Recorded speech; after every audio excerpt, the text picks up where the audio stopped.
Hi welcome. Science की मेरी series में आज के लेक्चर का टॉपिक है बिग बैंग।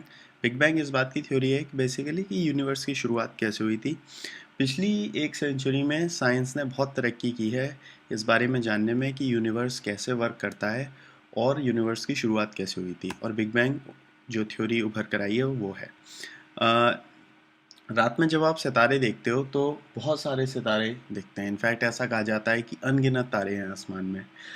लेकिन सच्चाई ये है कि कितनी भी डार्क नाइट हो, आप आसमान में 1000, 2000, 3000 से ज़्यादा सितारे नहीं देख सकते।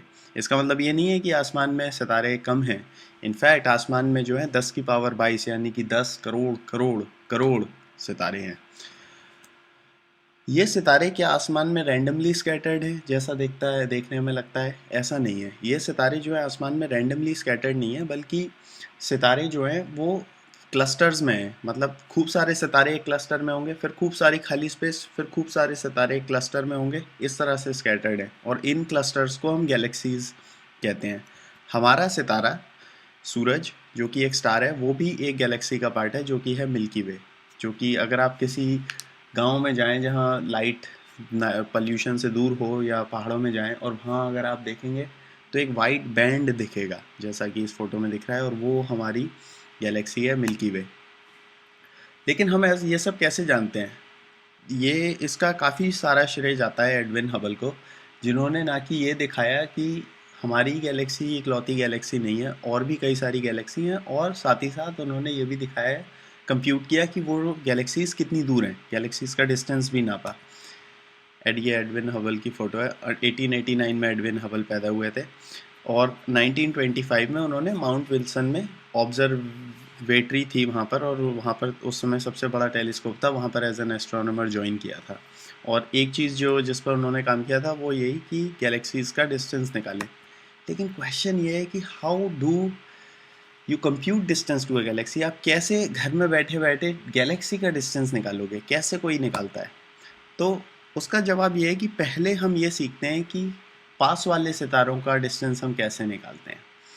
हमारी गैलेक्सी में जो स्टार्स हैं, या फिर जो स्टार्स हमसे काफ़ी पास हैं, उनका डिस्टेंस हम निकालते हैं स्टार पैरेलैक्स की मदद से। इसकी बात हमने पहले भी एक लेक्चर में की थी।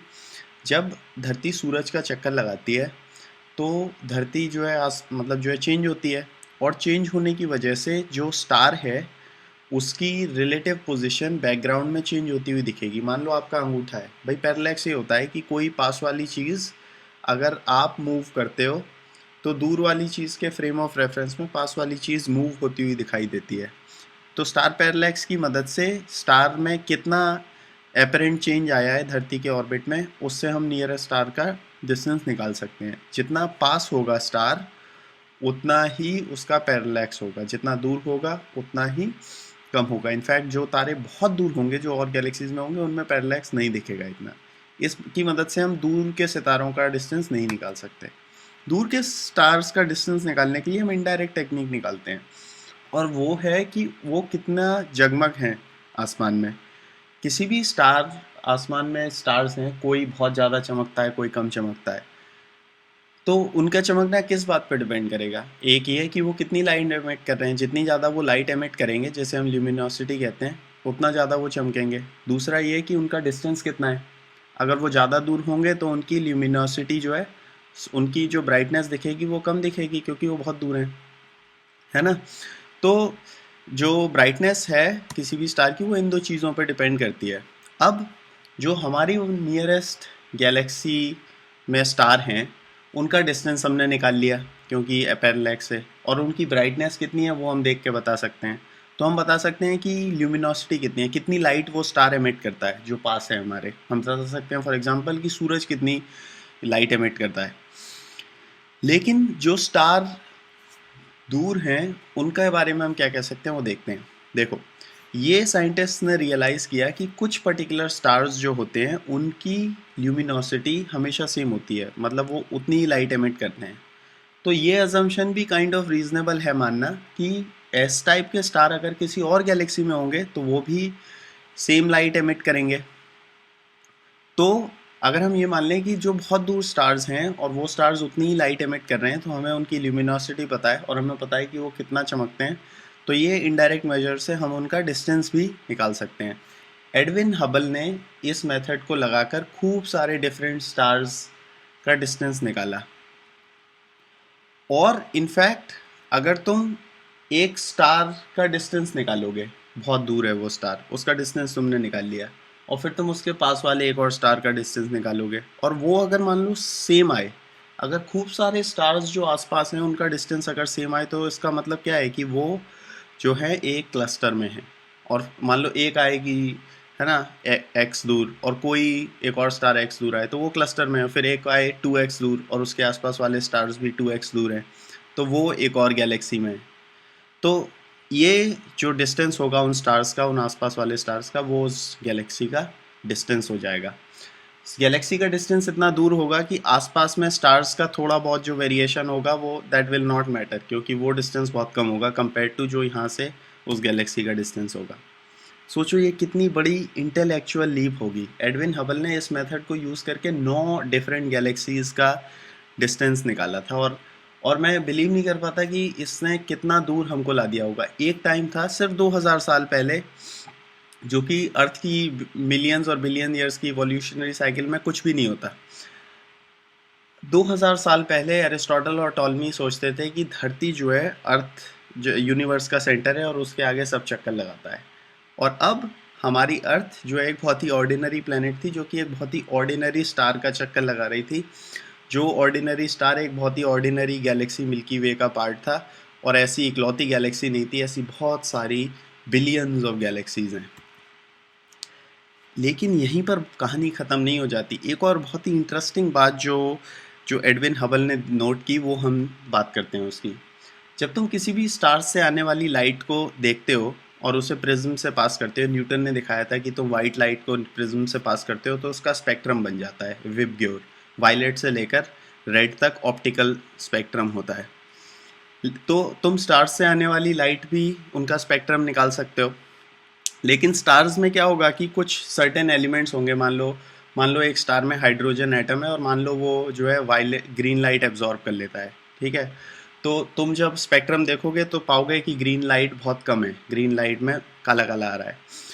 तो इन ऑब्जर्वेशन पैटर्न से तुम ये भी निकाल सकते हो कि भाई उस स्टार में कौन से केमिकल एलिमेंट्स हो सकते हैं, उसका कंपोजिशन कैसा है।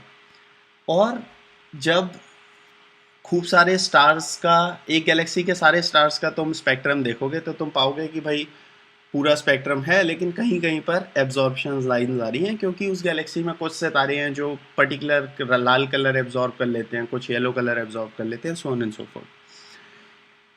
एडविन हबल ने 2 पर्टिकुलर पैटर्न लिए। एक अपनी गैलेक्सी में रेड शिफ्टेड पैटर्न गैलेक्सी के स्पेक्ट्रम लिया, और एक और गैलेक्सी का पैटर्न लिया। दिखने में वो बिल्कुल एक जैसे थे, बस इतना था कि जो दूसरी गैलेक्सी का पैटर्न था वो थोड़ा सा रेड शिफ्टेड था, थोड़ा सा रेड शिफ्टेड। एब्जॉर्प्शन पैटर्न एकदम सेम से थे, लेकिन लाइंस थोड़ी सी लाल कलर की तरफ शिफ्टेड थी।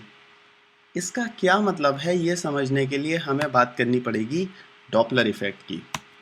क्रिश्चियन डॉपलर, जो कि 1803 में पैदा हुए थे, उनके नाम पर डॉपलर इफेक्ट दिया जाता है। डॉपलर इफेक्ट बेसिकली ये होता है, और हम इसे रोज़मर्रा आम जिंदगी में भी सोचते हैं। जब मान लो ट्रेन आ रही हो, तो आते समय उसकी ट्रेन बहुत हाई फ्रीक्वेंसी पे होती है और जाते समय लो फ्रीक्वेंसी पे हाँ, हाई फ्रीक्वेंसी पे होती है और जाते समय लो फ्रीक्वेंसी पे होती है। और इसी तरह साउंड वेव्स में ये फिनोमिना होता है। भाई होता यह है कि मान लो कोई गाड़ी चलते हुए आ रही है, तो एक तरह विजुलाइज करने का, जो कि इस एनिमेशन में दिखाया है कि गाड़ी चलते हुए आ रही है, तो जो वेव वो एमिट कर रही है और तुम ऑब्जर्वर हो, मान लो तो ये गाड़ी चलते हुए आ रही है, तो जो वेव, एपरेंट वेव तुम्हें दिखेगी, उसकी वेवलेंथ छोटी होगी। वेवलेंथ छोटी होगी मतलब फ्रीक्वेंसी बड़ी होगी। ये एक रफ तरीका है एक्सप्लेन करने का। लाइट में भी यही फिनोमिनन होता है। अगर कोई लाइट सोर्स मान लो येलो कलर की लाइट एमिट करता है, और अगर वो तुम्हारी तरफ आएगा, तो जो एपरेंट वेव लेंथ तुम्हें दिखेगी, वो वेव जो होगी वो हायर फ्रीक्वेंसी पर होगी। और इसी तरह अगर वो लाइट सोर्स पीछे जा रहा होगा, तो जो वेव होगी वो लोअर फ्रीक्वेंसी पे होगी। तो लोअर फ्रीक्वेंसी लाल कलर की तरफ होती है, ब्लू और वायलेट जो है हायर फ्रीक्वेंसी की तरफ होते हैं। तो तुम देखोगे कि कोई भी अगर येलो कलर का सोर्स है वो अगर तुम्हारी तरफ बहुत ज़ोर से आए तो उसकी लाइट ब्लू कलर की दिखेगी, और ये ऑब्जर्व्ड फिनोमिना है, एकदम एक्यूरेट साइंटिफिक फिनोमिना। और दूर जा रही होगी तो वो लाल कलर की तरफ दिखेगी। तो इसका मतलब ये सजेस्ट करता है कि दूर जाने वाली चीज़ें, लाइट सोर्स अगर दूर जा रहा हो तो उसकी कलर लाल की तरफ शिफ्ट होगा। इसका तो मतलब एक ही हो सकता है कि जो गैलेक्सीज़ हैं वो हमसे दूर जा रही हैं, मतलब जो यूनिवर्स है वो एक्सपैंड हो रहा है। और इनफैक्ट जो है एडविन हबल ने एक और सरप्राइजिंग रिजल्ट 1929 में पब्लिश किया, वो ये कि रेडशिफ्ट जो पैटर्न थे वो रैंडम नहीं थे। जितनी दूर कोई गैलेक्सी थी उतना ज़्यादा उसका रेडशिफ्ट था। कोई गैलेक्सी पास है उसका रेडशिफ्ट मान लो इतना है, कोई गैलेक्सी दूर है तो उसका रेडशिफ्ट जितना ज़्यादा था। इनफैक्ट जो रेडशिफ्ट था वो लीनियरली प्रोपोर्शनल था डिस्टेंस से। और हबल ने ये लॉ भी दिया कि velocity is equal to H nought into D. H nought Hubble's constant है, और वेलोसिटी जो जो जिस वेलोसिटी से गैलेक्सीज एक दूसरे से दूर भाग रही हैं वो लीनियरली प्रोपोर्शनल है डिस्टेंस के। जितना ज़्यादा डिस्टेंस उतना ज़्यादा वेलोसिटी। यूनिवर्स एक्सपैंड कर रहा है। इस खोज को हम बोल सकते हैं कि 20th सेंचुरी की जो है काफ़ी बड़ी और या फिर सबसे बड़ी खोज थी आर्ग्यूएबली। यहाँ से हम बात करते हैं बिग बैंग थ्योरी की। हमने ये बात कर ली कि भाई जो है गैलेक्सीज एक दूसरे से दूर जा रही हैं, जैसे जैसे टाइम बढ़ रहा है जो है यूनिवर्स एक्सपैंड कर रहा है और गैलेक्सीज एक दूसरे से दूर जा रही हैं। सपोज हम जो है घड़ी को पीछे कर दें टीवी की तरह, तो इससे क्या पता चलेगा कि गैलेक्सीज जो हैं वो एक समय में बहुत पास रही होंगी। और अगर हम टाइम को और पास कर दें तो क्या कभी ऐसा होगा कि ये सारी गैलेक्सीज बहुत पास पास होंगी? और अगर और टाइम में पीछे जाएं तो क्या होगा?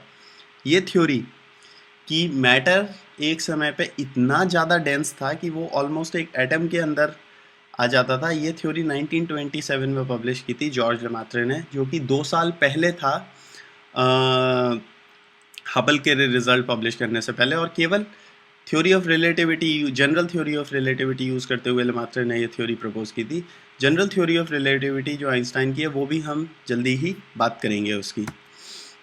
बिग बैंग थ्योरी के हिसाब से जो है मैटर बहुत ही हॉट स्टेट से काफ़ी टाइम पहले 13.8 बिलियन साल पहले मैटर बहुत ही छोटे डेंस कंडेंस स्टेट में था, और फिर एक बहुत बड़े एक्सप्लोजन में बैंग जो है यूनिवर्स ने एक्सपैंड करना चालू किया, और बहुत ही हॉट स्टेट से धीरे धीरे कूल डाउन होकर फिर मैटर बना, गैलेक्सीज बनी, केमिकल एलिमेंट्स बने, फिर वो फिजन होकर स्टार्स बने, प्लैनेट्स बने, और it continues to expand today.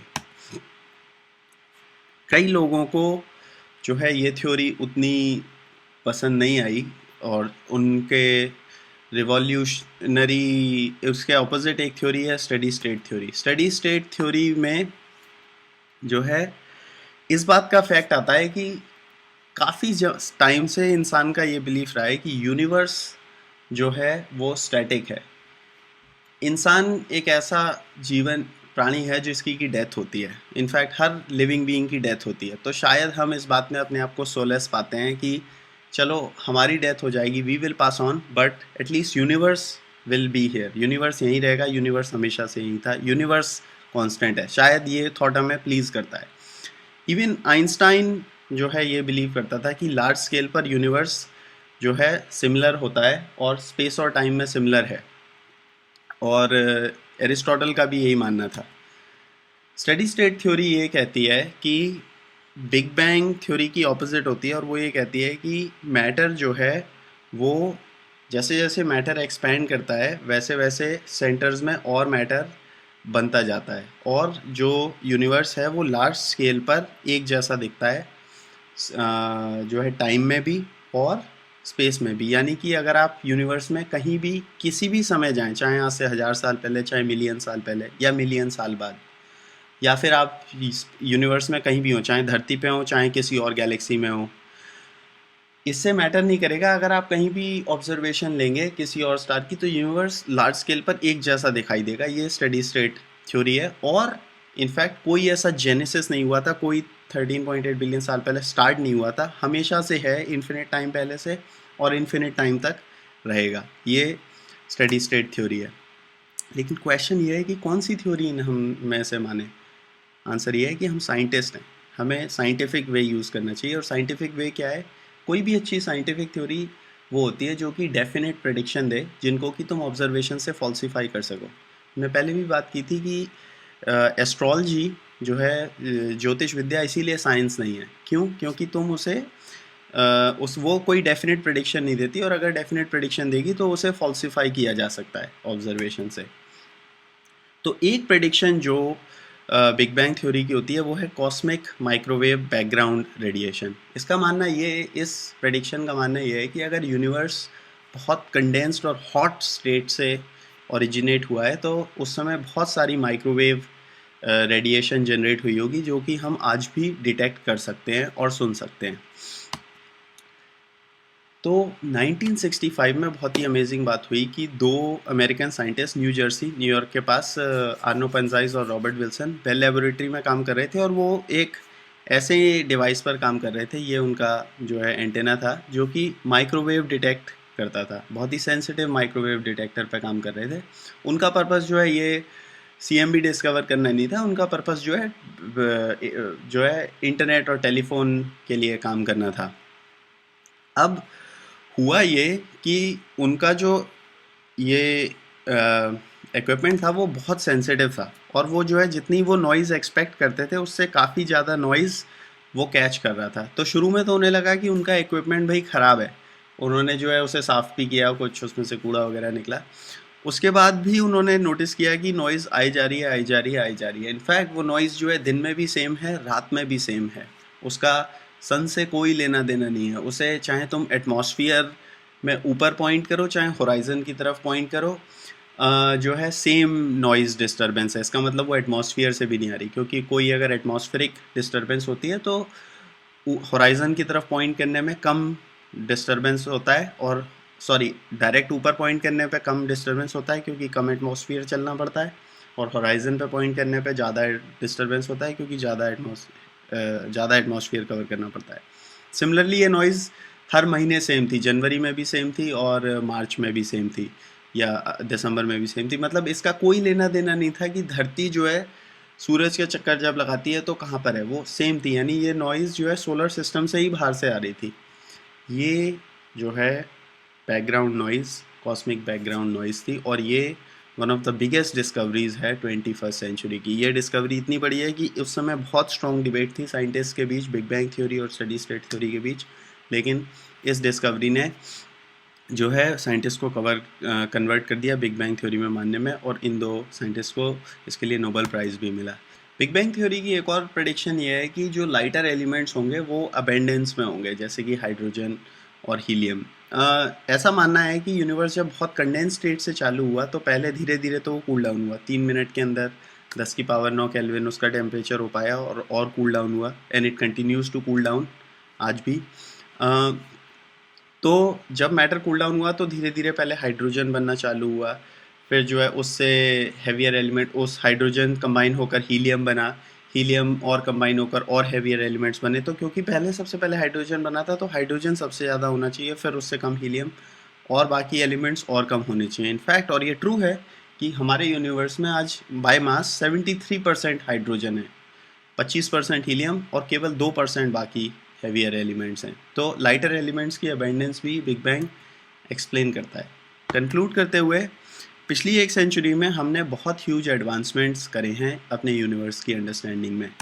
जो है सितारे जो हैं नाइट स्काई में वो गैलेक्सीज़ में क्लस्टर्स हैं, और आसमान में बिलियंस ऑफ गैलेक्सीज़ हैं, और हर गैलेक्सी में बिलियंस ऑफ स्टार्स हैं।